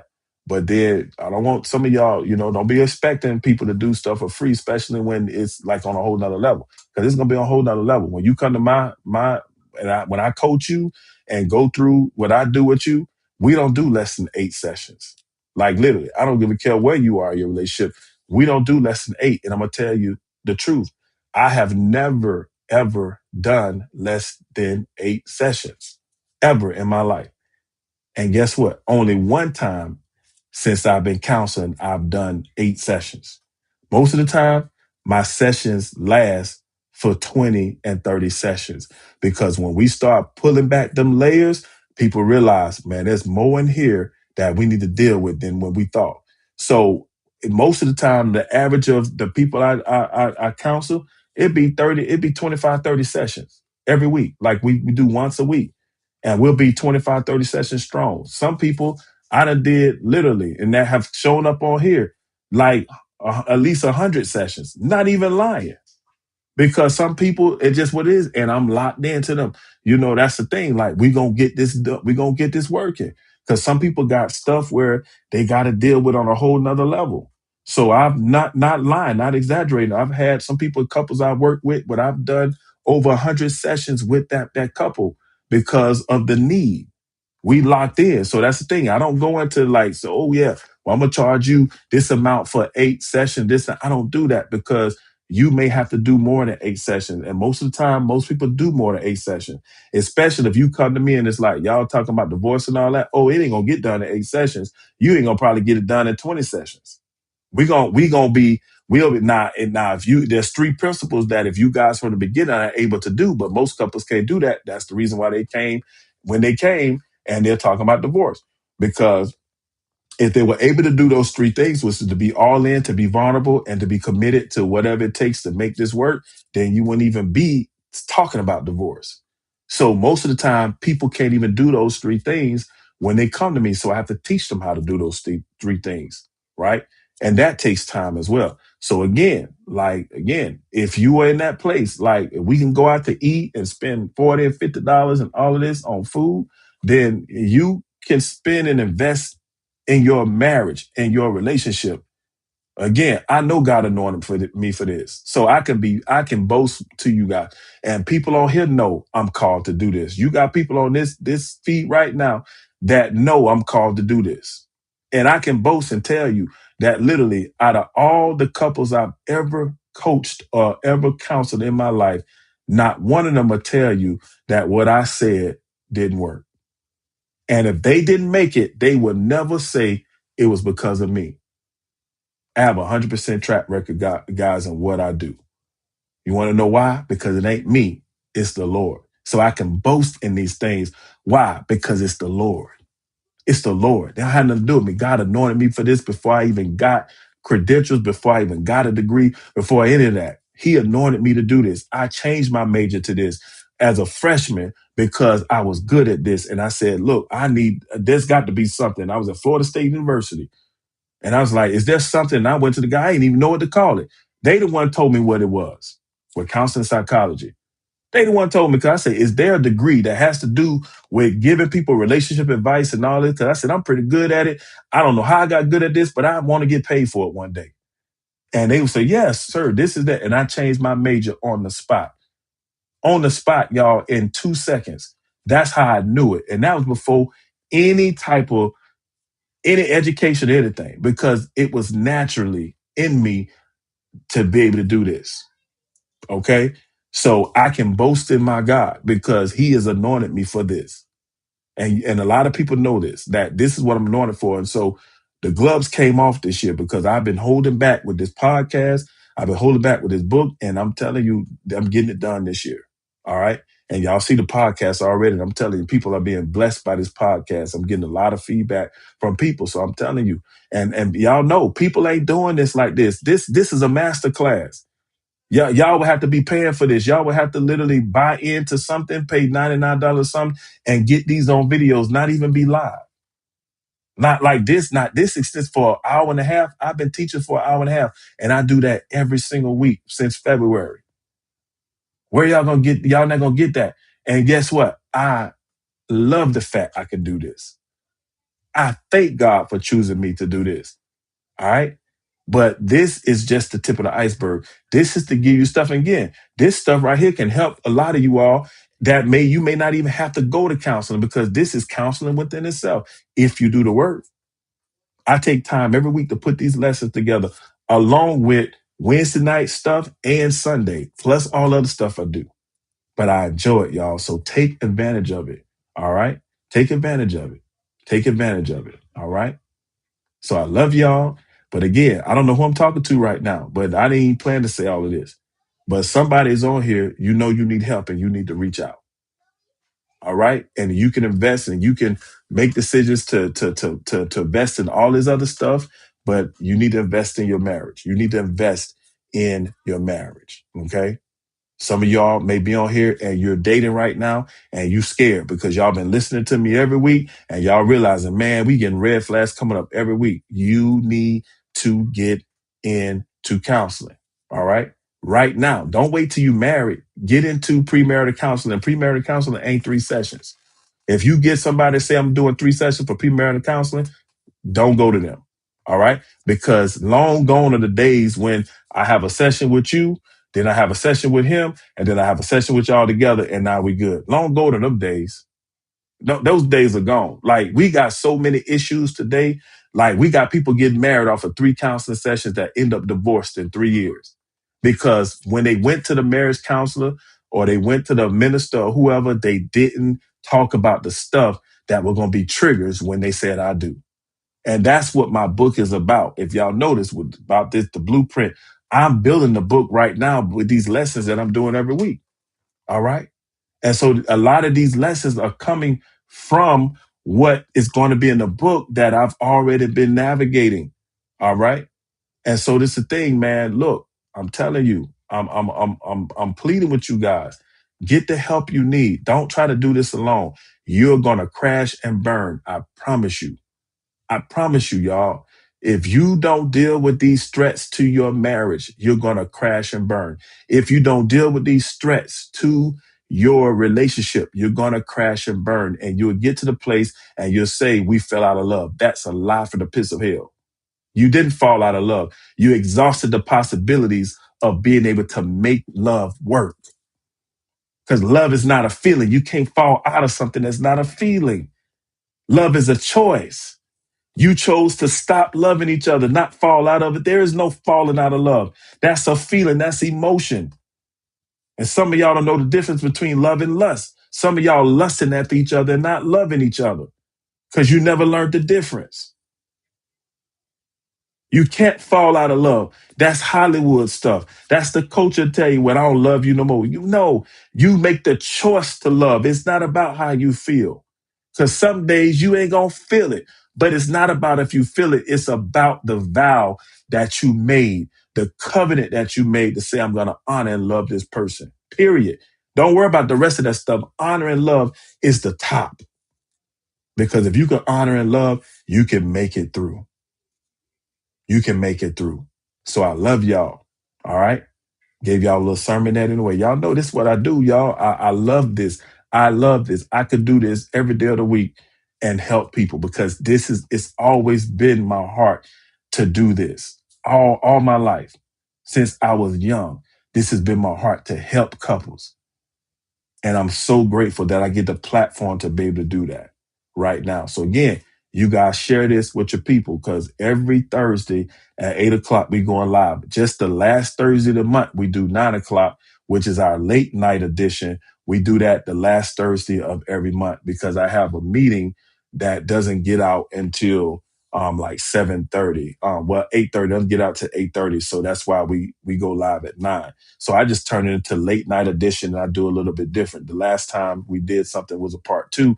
So we just finished part 2, but the late night edition is going to be a little bit more different. Okay. So the last Thursday of every month is the only time it's at 9:00 Central Time, but every other Thursday it's 8:00 Central Time. Okay. All right. So I love y'all. God bless you guys. Again, I appreciate y'all. I appreciate y'all. I appreciate everybody. I appreciate you guys. I appreciate y'all because in the description, you guys have literally. I appreciate your gifts, man.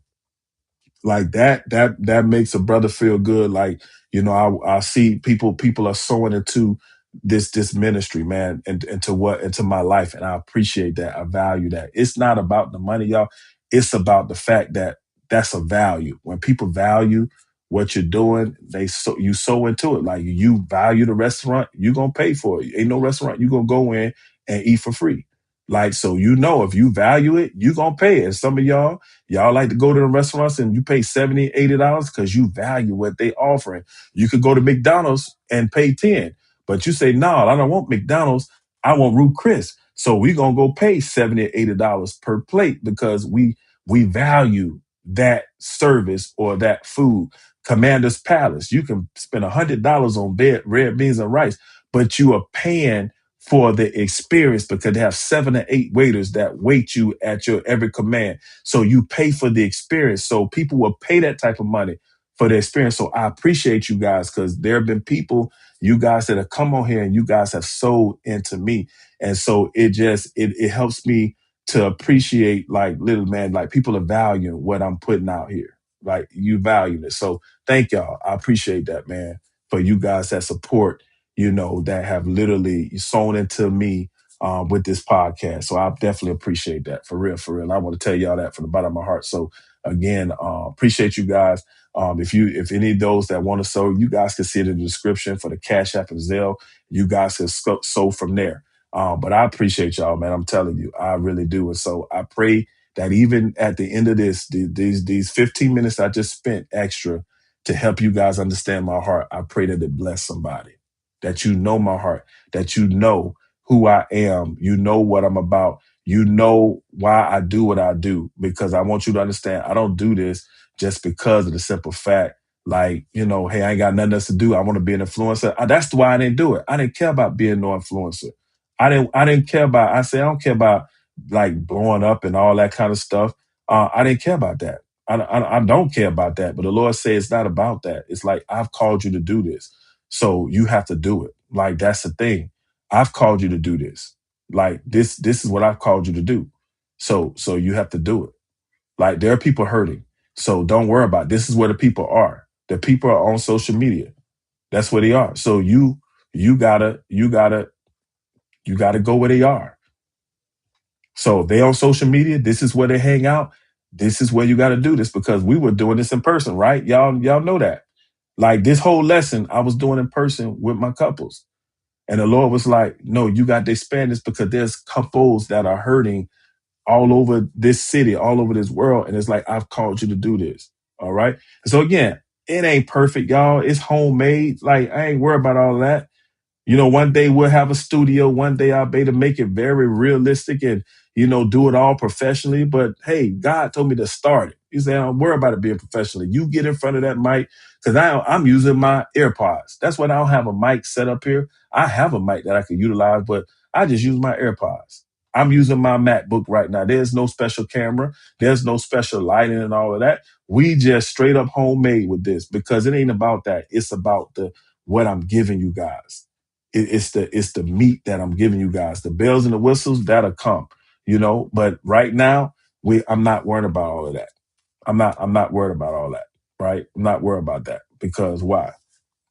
God got this. He got it.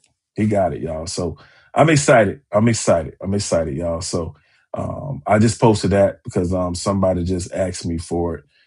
So I just posted the Cash App, and I posted the Cash App is JLBurton, and the Zelle is JLBurton03 at Gmail. So thank you guys. But I just posted it because somebody asked for it. So you all probably, I know I said it earlier, but because somebody asked, I posted it. Okay. So I love you guys. Blessings to you all. And again, reach out. I'm going to have a boot camp, where we're going to have like a 6-week intensive. And I'll let you guys know when we release that. Okay. But I want to get this really going, get this thriving, get our base, really where people are coming on, being blessed about this. And then I'll do the boot camp, because I want to do the boot camp where we have enough people in that boot camp to really make it nice. All right. And then after the boot camp, we'll start putting together a retreat. All right. And so I'm looking forward to that, a marriage retreat where it's going to be off the chain. It's going to be, I'm telling you, I've been waiting for this for a long time, because we're going to do some unique stuff, y'all. We're going to have some unique stuff that we're going to do with the couples in person. So it's going to be real nice. All right. So I love you guys. Blessings. Have a blessed night tonight. And thank you guys for your support. All right. And if you have any questions, if you have anything that you want me to teach on, like, hit me up personally. If you all, I got my number. hit up the DM with the Facebook or the YouTube. Like, let me know, because I would love to put something together that you guys really want to hear. All right. So I love you guys. God bless you. Thank you guys for being on tonight. All right. You guys have a blessed night. All right. Good night. Peace. Deuces.